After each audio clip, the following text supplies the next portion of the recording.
మైదాపురంలోని స్థానిక ఆరోగ్య కేంద్రంలో ఆశా వర్కర్లకు ఆరోగ్య సిబ్బందితో సమావేశం నిర్వహించారు. ఈ సందర్భంగా డాక్టర్ నిత్య ప్రశాంతి మాట్లాడుతూ గ్రామాలలో కీటక జనిత వ్యాధులు మలేరియా, డెంగీ, ఫైలేరియా, చికెన్ గున్యాపై ముందస్తుగా అప్రమత్తంగా ఉండాలని సూచించారు.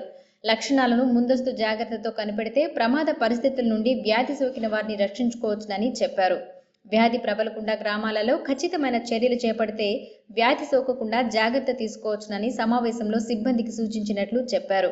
అలాగే గ్రామాలలో ప్రతి ఇంటిని సందర్శించి గర్భిణీలు, బాలింతలు, చిన్నారులను గుర్తించి వేసవిలో తీసుకోవాల్సిన జాగ్రత్తలపై అవగాహన కల్పించాలన్నారు.